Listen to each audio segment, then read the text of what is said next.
안녕하세요. 음악평론가 송현민입니다. 오늘은 그 플루티스트 한효진 씨와 함께 VR로 촬영한 어떤 그 클래식 음악 현장을 좀 살펴보면서 앞으로 이러한 그 환경들이 그 국내외 그 클래식 음악 환경에 어떤 변화를 줄지, 또 그거를 좀 이 자리에서 같이 모니터를 하면서 좀 연주자로서 좀 어떤 느낌을 받았는지 그런 것들을 서로 나누는 자리입니다. 오늘 굉장히 좀 귀한 발걸음을 해주셔가지고 연주와 함께 그 인터뷰를 진행하게 될 우리 플루티스트 한효진 씨를 모셨습니다. 어서 오십시오. 네, 안녕하세요. 네, 플루티스트 한효진입니다. 박수. 감사합니다. 네, 예, 박수 쳐주는 사람들이 없으니까 네. 우리끼리라도 이렇게. 네. 예, 플루티스트 한효진 씨, 먼저 본인 소개 좀 부탁드려도 될까요? 네, 저는 일단 만 17세고요. 네, 한국 나이로는 이제 갓 19살이 됐고, 네.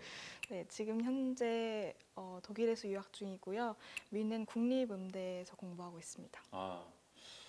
플룻을 어느 때 시작을 하셨죠? 언제? 저는 5살 때 이제 처음 악기를 불었어요. 네. 이제 저희 엄마가 이제 악기를 전공을 하셨고 저 임신 플룻을? 있었을 때부터 네, 네. 계속 가르치셨었거든요. 그래서 어, 태어나서부터 이제 플룻이랑 되게 친숙했고, 그래서 어렸을 때 뭐 엄마 학생들이 이제 다 쓰고 이제 고장난 악기들을 이제 제가 가지고 놀다가 네. 이제 흥미를 가지게 돼가지고 이제 전공을 하게 됐어요.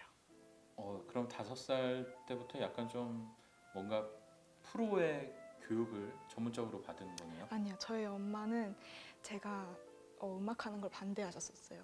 그러니까 이게 얼마나 연습을 많이 해야 되고 이게 네. 또 이 길로 가다가 또 이 길에 실증이 나버리면 어떡하나 하시는 그런 걱정이 되게 많으셔가지고 전 5살 때부터 이제 계속 엄마한테 전공하고 싶다고 그랬었는데 초등학교 3학년 때까지 계속 그렇게 조르다가 이제 마지막에 제가 엄마한테 울면서 엄마 나 진짜 전공하고 싶은데 왜 안 네. 시켜주시냐. 그래서 그럼 너 진짜 해볼 거냐, 이렇게 한번 선택하면 진짜 끝까지 가야 되는데 할 수 있겠냐. 그래서 할 수 있겠다고 하고 3학년 한 가을쯤부터 이제 개인 레슨을 처음으로 받기 시작했어요. 한국예술종합학교. 네. 예. 만 14세에 최연소로 입학을 하셨고 그때부터 뭐 여러 콩쿠르를 이제 네. 나가면서 입상을 하고 그랬었어요. 콩쿠르 주로 좀 이렇게 기억나시는 때 있나요? 뭐 이렇게 출전했던 것 중에? 일단은 아무래도 처음 나갔던 국제 콩쿠르이 이제 가장 기억에 남는 것 같아요. 예, 어떤 거였죠? 그때가 비와코 국제 콩쿠르라고 비와코, 일본에서 예. 열리는 건데 일본의 오사카 쪽 이제 지방에서 열리는 콩쿠르였어요. 근데 네. 그때 콩쿠르 나갔을 때가 한국 나이로 5학년, 5학년. 6학년 한 이쯤 됐었던 어. 것 같아요. 그래서 그때 제 콩쿠르, 이제 국제 콩쿠르라는 이제 국제 무대에 처음 이제 나가서 정말 그때는 뭣도 모르고 네. 네, 이렇게 뭐 큰 콩쿠르이다, 뭐 이렇게 어렵다 이런 거 모르고 그냥 한국에서 하는 거랑 똑같겠지 이러고 그냥 가가지고 그냥 재미있게 했던 것 같아요. 그래서 되게 엄마랑 기억에 같이? 네, 그때는 이제 제가 늘 이제 연습하고 하다 보니까 이제 엄마도 레슨하시고 그래서 가족끼리 한 번도 이제 휴가 같은 거를 제대로 못 가봤거든요. 네. 그래서 그때 부모님들도 되게 가벼운 마음으로 우리 어. 여행 가는 겸 해가지고 가자 이래서 음. 네, 가족끼리 갔던 기억이 있어요. 근데 그냥 여행 갈 겸 간 콩쿠르에 최연소로 예, 우승을 하셔가지고 플룻이 이제 내 운명이구나. 네. 그런 걸 좀 느끼셨을 거 아니에요. 이거 해보니까 좀 되네. 네. 그렇구나. 그러고 나서 또 이듬해인 2014년에 카를 닐센 콩쿠르. 네, 예, 닐센은 덴마크의 작곡가죠. 네, 맞아요. 예, 그럼 이때는 덴마크로 네, 예, 그 참가를 하셨겠네요. 네, 예. 그래서 그 한효진 씨 그 콩쿠르 경력 중에 굉장히 좀 국내의 한효진이라는 이름을 알리게 된 결정적인 계기가 됐던 게 지금으로부터 2년 전이죠. 2017년 일본 고베 네. 콩쿠르. 근데 제가 여기서 좀 궁금한 게 보통 클래식 음악 하면은 이게 또 유럽의 음악이고, 그쵸. 예, 또 약간 좀 우리도 아시아의 한 나라지만은 아시아에서 열리는 콩쿠르에 대한 정보나 사실은 이런 관심도가 유럽에 비하면은 떨어지는 게 예, 현실이잖아요. 네. 그래서 제가 궁금한 게 그 일본에서 열린 콩쿠르는 좀 출전을 하게 되면은 좀 어때요? 이렇게 막 거기도 역시 유럽 사람들이 많이 오고 뭐 그런가요? 어, 고베 콩쿨은 플룸만 있는 콩쿨이에요. 그렇다 네. 보니까 이제 전체적으로 봤을 때 이제 고베 콩쿨이라는 게 다른 유럽 콩쿨에 비해서 그렇게 유명하거나 하진 않지만 플룻 하는 사람들에게 있어서는 세계 5대 콩쿨 안에 꼽는 음, 콩쿨이거든요. 그렇다 보니까 유럽인들 중에서도 고베라는 콩쿨을 모르는 사람은 없을 네. 정도고, 그래서 콩쿨 했을 당시에 이제 저희는 콩쿨 전에 이제 CD를 먼저 보내서 거기에 이제 셀렉이 되면 음. 이제 1차부터 하러 일본에 가는 거거든요. 연주 장면에 담은 CD를 네, 그 먼저 CD를 보내서 먼저 예, 보내가지고 미리 일본 교수님들께서 미리 심사를 하셔서 네, 이제 결과를 받으면 이제 1차를 하러 그때부터 이제 시작인 거예요. 예, 그런데 유럽인들까지 합해서 한 몇백 명이 이제 CD를 내고요. 그래서 네, 결과적으로 한 1차 때 50명 정도가 왔는데 그 중에 절반이 유럽인들이었어요. 뭐 스페인부터 시작해서 정말 어, 다양하게 네, 왔고, 그리고 심사위원 분들도 유럽의 뭐 칼 닐센 콩쿨이나 뭐 미는 에일대 콩쿨이나 이런 유명한 콩쿨들을 심사하러 다니시는 분들이 또 오시거든요. 그래가지고 플룻 하는 사람들한테 있어서는 되게 명예로운 콩쿨이 아닌가. 네. 음, 역시 그 격전지는 유럽이나 아시아나 피 튀는 거는 똑같네요. 네. 그렇게 되면은 몇백 대 1의 경쟁률을 뚫고 여기에서 입상을 하셔가지고 이 입상을 계기로 국내에 이제 많이 알려졌고 사실 네, 한여진이라는 그런 뭔가 많은 대중분들이 알아주시게 된 거는 맨 처음 나갔었던 비와코 국제 콩쿨이었어요. 네, 그게 고베 콩쿨이나 뭐 닐슨 콩쿨처럼 그렇게 하이 클래스의 콩쿨이거나 뭐 많은 사람들이 알고 있는 그런 콩쿨은 아니었는데, 그때 이제 주니어 부분과 이제 일반 부분이 있었는데 제가 그때 정말 뭣도 모르고 네. 일반부에 신청을 해가지고 음, 이제 성인들이랑 같이 이제 대회를 했었거든요. 아, 네, 그래가지고 그게 또 화제가 어, 돼가지고 네, 그래서 네, 그때가 정말 실감하지 못할 정도로 많이 알아주셨던 것 같아요. 성인들하고 같이 이렇게 네, 그때 그 권투로 따지면은 체급이 다른데 그죠? 예. 지금은 현재 그 독일 미넨에 있는 네, 국립음대에 재학 중인데 어, 이쪽이 첫 유학지이신 거죠? 네, 처음으로. 예. 여기에 유명한 교수님이 계시죠? 플룻 쪽에. 네, 안드레아 리버크네이트 교수님이 예. 그 계세요. 안드레아 교수님한테 지금 직접 배우고 계신 네, 거죠? 네, 또 미넨 국립음대 하면 저는 그 현재 쾰른 필하모니에 있는 조성현 네, 네, 예, 수석이 또 예, 그쪽 네, 출신이고 맞아요.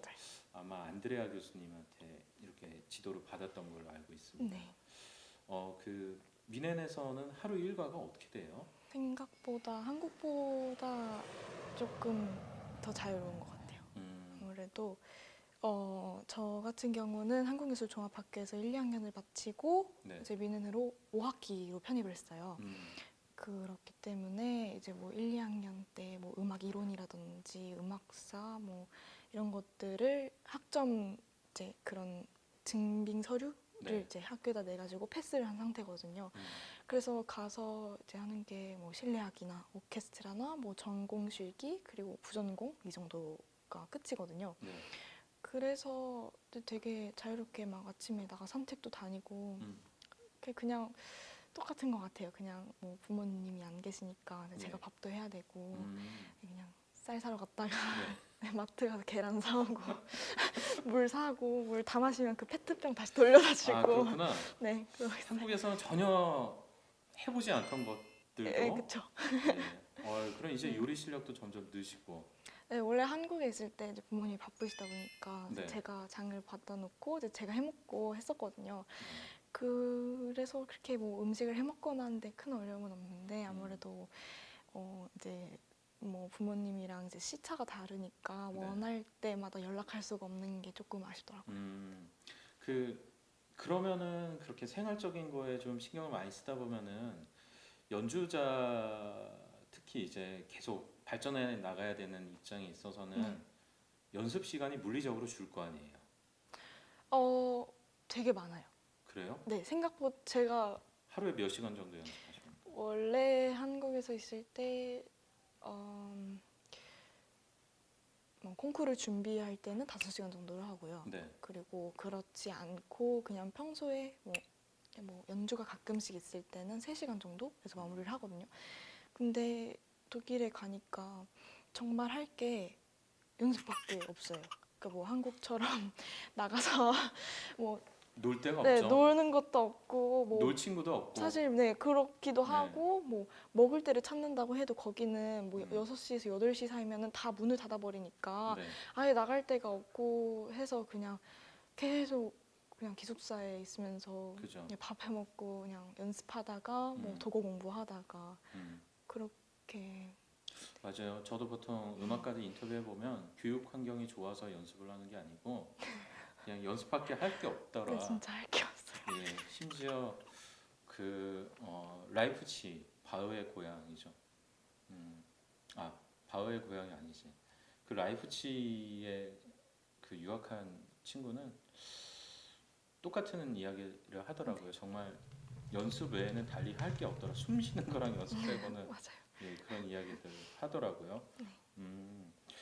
뭐 이렇게 좀 근데 한국에도 많이 알려져 있지만 미넨 하면은 뭐 미넨 필하모닉 뭐 그리고 뭐 바이에른 방송교향악단 네. 여기에 또 그 바이올리니스트 이지혜 음. 씨가 또 재직하고 있는 교향악단이고 또 미넨의 오페라 극장 이렇게 한국에서는 볼 수 없었던 네. 여러 가지 오케스트라나 또 플루티스트라면 또 세계 유명 오케스트라에 또 입단하는 것도 이제 꿈으로 네. 갖고 있고 그럴 텐데 좀 그런 뭐 이렇게 문화 생활도 좀 즐기고 그러시죠. 네. 문화 생활이 아니지 사실 그쵸. 우리한테는 저는 공부하러 필수적. 가는 거죠. 네. 일단은 학교에도 되게 좋은 연주가 많더라고요. 음. 그래서 뭐 실내악 연주나 뭐 그런 클래스마다 연주를 해서 그런 연주들도 많이 보러 가고 네. 그리고 방송교향악단 같은 경우는 사실 정말 방송교향악단이 독일에 있을 때 빨리 찾아서 봐야 돼요. 왜냐면 이렇게 오케스트라가 워낙에 유명하다 보니까 네. 계속 뭐, 다른 나라로 네, 돌죠. 한 달 동안 뭐 아시아 투어, 뭐 한 네. 달 동안 또 뭐 어디 유럽 투어 이렇게 가다 보니까 막상 그렇게 자주 원할 때마다 보지를 못하는 것 같아요. 그래서 늘 거기에 있을 줄 알았는데. 네 어, 가면 맨날 보고 존경하는 얀슨스도 보고 하겠구나 이랬는데 네, 아직 얀슨스 얼굴은 한 번도 보지 못하고 얀손스한테 가서 눈에 한번 탁 튀어야 되지 않나요? 저는 그냥 뒷모습을 보는 것만으로 그래요? 네 영광이죠. 네. 그렇구나. 아니 이쯤에 나와서 그냥 뭐 질문을 미리 네. 드리자면은 음악가로서도 꿈이 여러 개가 있을 텐데 네. 어떤 꿈을 갖고 계세요? 지금으로서는. 저는 되게 어릴 때부터 가지고 있었던 꿈인 것 같아요. 그냥 오케스트라에서 일하고 싶다는 생각을 오케스트라에서? 줄곧 했었어요. 왜냐면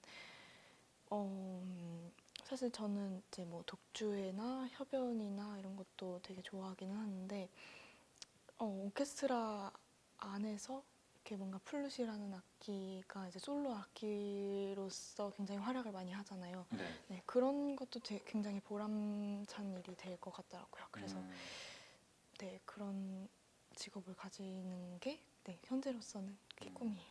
좀 더 구체적으로 어느 악단에 들어가고 싶어 딱 어필 좀 해주세요. 네, 그 전에 사실 진짜 유학 가기 전까지 네. 가가지고 바이에른 방송교향악단 연주를 보기 전까지 베를린 필하모니 오케스트라에 들어가고 싶다. 베를린 필하모니. 네, 무조건 나는 거기에 들어가겠다 이랬는데 가서 보니까 딱 난 바이에른 방송교향악단에 들어가야겠다. 음, 네, 그런 베를린은 좀 멀고. 생기더라고요.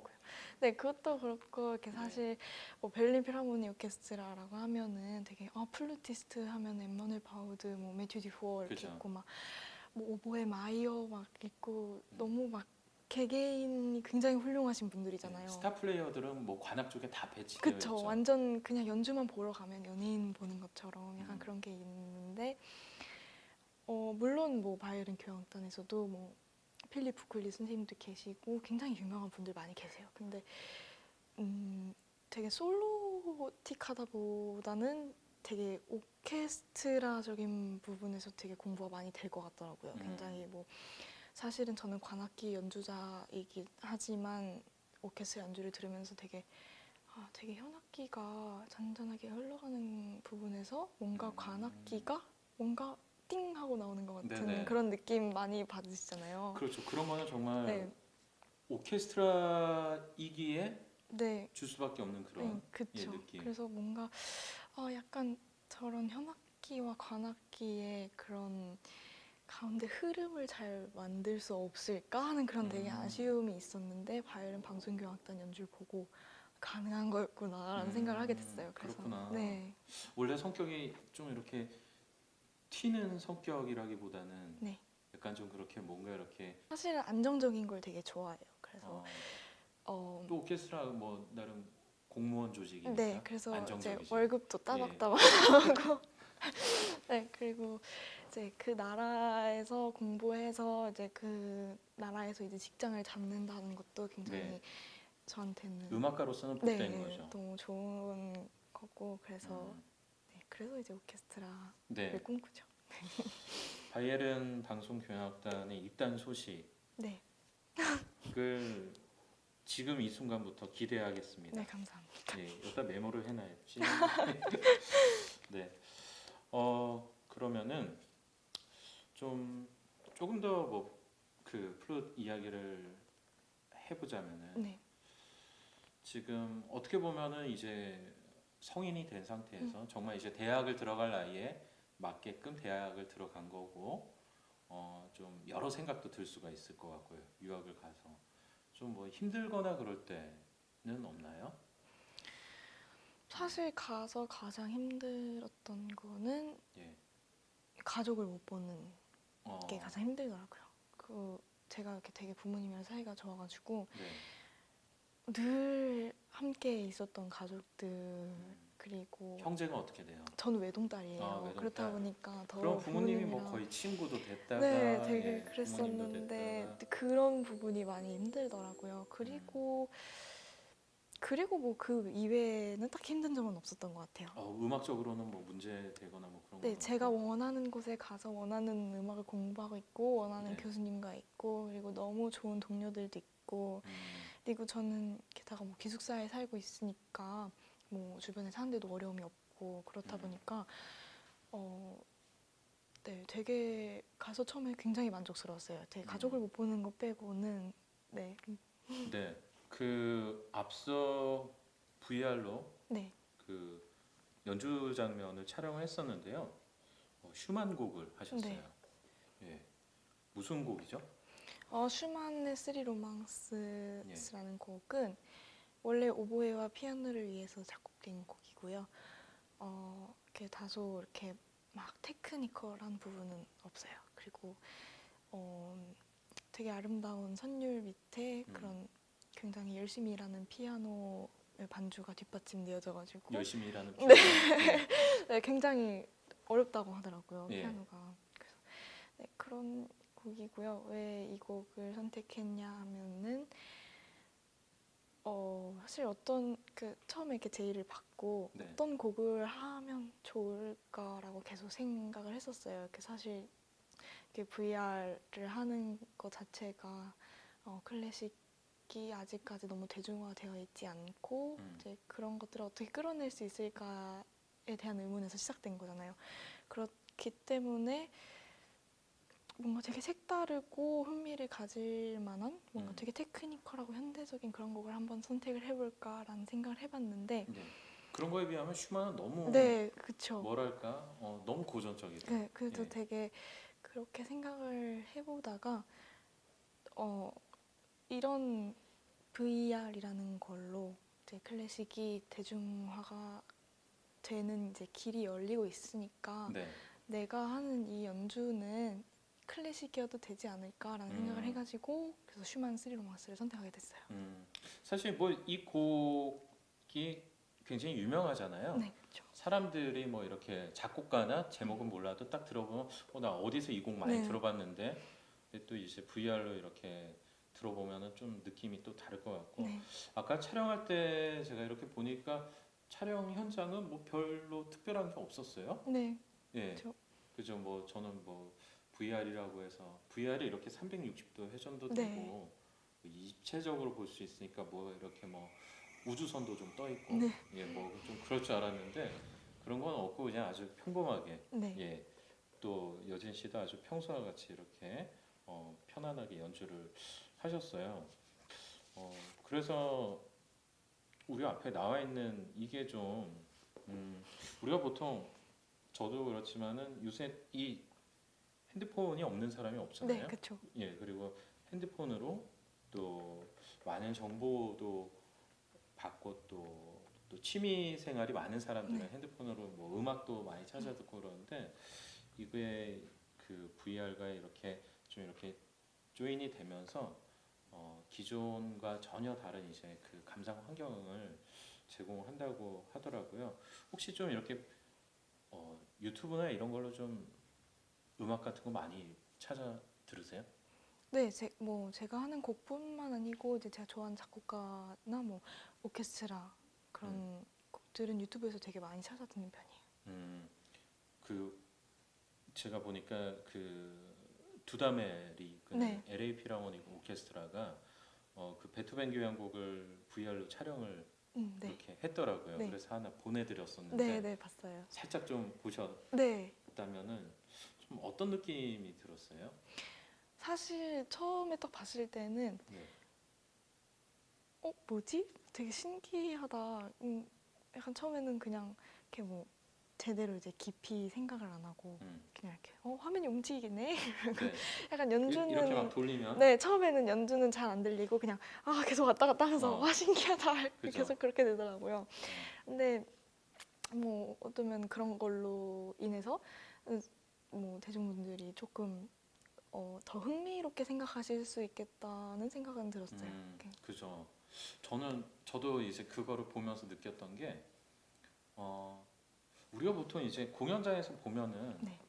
딱 정말 딱 그 무대만 그러니까 딱 보이고 그러는데 VR로 이렇게 보면은 막 이렇게 돌려서 지휘자를 봤다가 또 이렇게 관악 파트를 봤다가 네. 다시 현악 파트를 봤다가 그래가지고 약간 뭐랄까요 더 능동적으로 관람을 할 수가 네. 있겠더라고요. 예를 들면 어디선가에 플룻 소리가 딱 들려오면은 이렇게 플룻 소리 들려온다 하면은 네. 정말 딱 보고 나중에 바이에른 방송 교향악단이 VR로 촬영된 동영상이 전 세계에 퍼졌는데 보다 딱 봤는데 한효진 수석이 거기 딱 있다.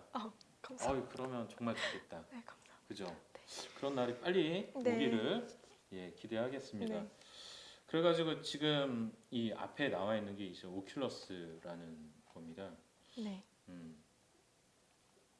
약간 이걸 왠지 쓰면은 잠수를 해야 될 것 같아요. 그런가요?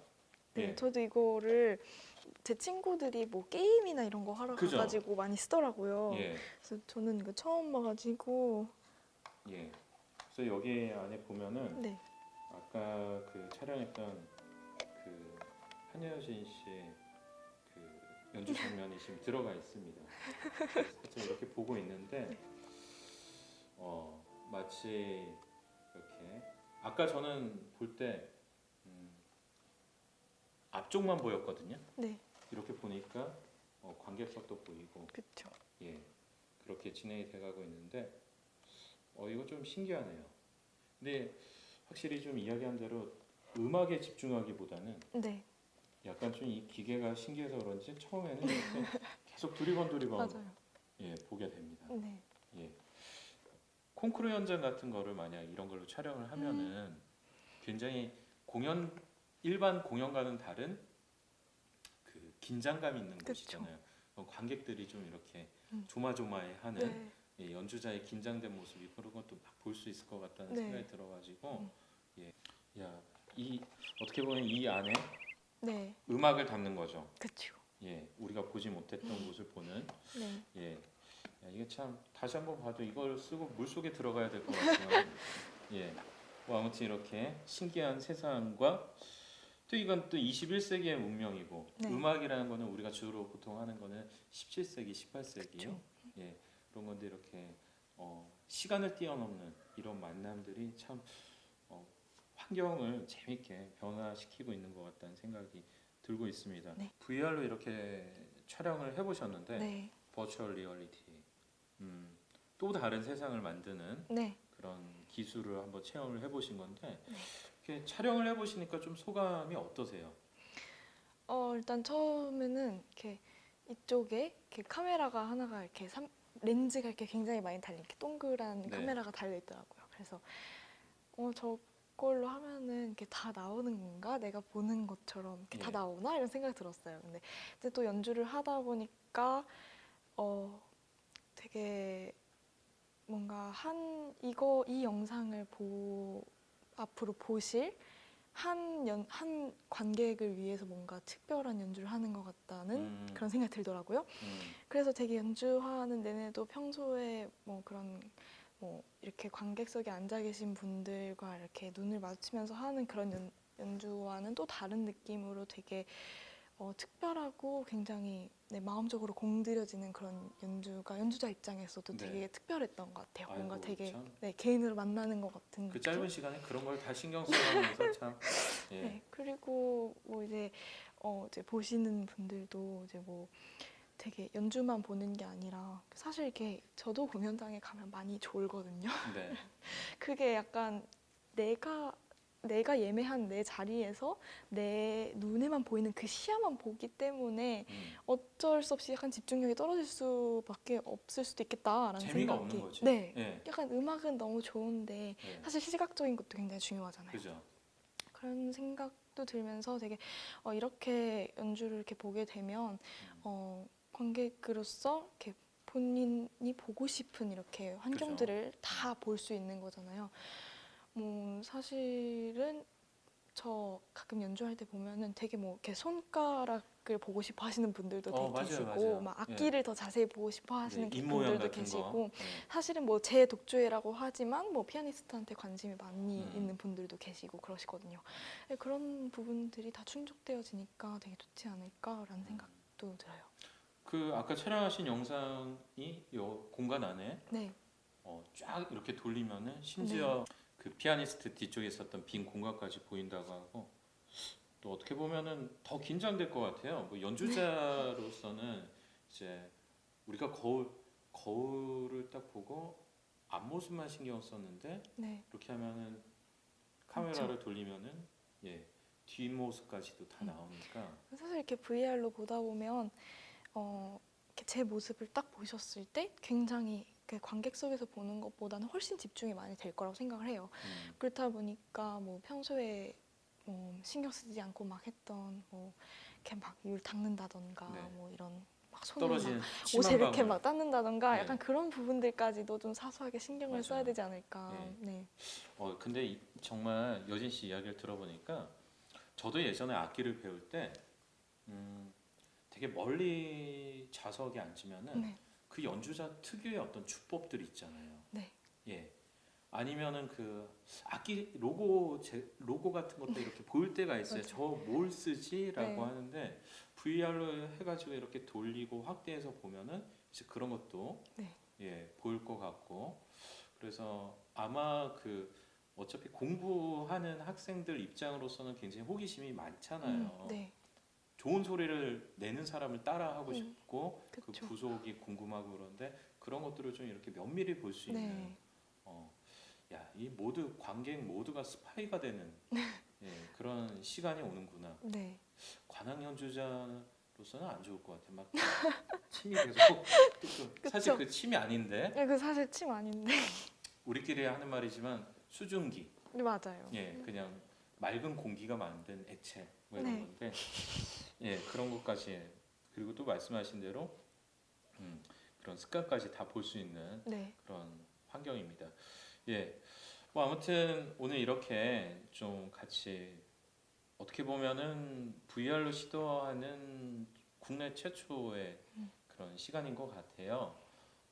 또 많은 사람들이 생각 못할 수도 있을 것 같아요. 클래식이라는 거는 네. 사실 그냥 이렇게 정해진 공간에서 네. 이렇게 생음악을 듣는 게 참 맛이다 이렇게 네. 생각을 하실 수도 있는데 또 이런 첨단 장비를 통해서 새롭게 감상하다 보면은 또 이쪽에 새로운 흥미가 들 수가 있고 그러는데 네. 또 그런 첫 장을 이렇게 한여진 씨가 열어주셔서 너무 감사드립니다. 네, 영광입니다. 예, 뭐 끝으로 좀 하시고 싶으신 말씀 있으세요?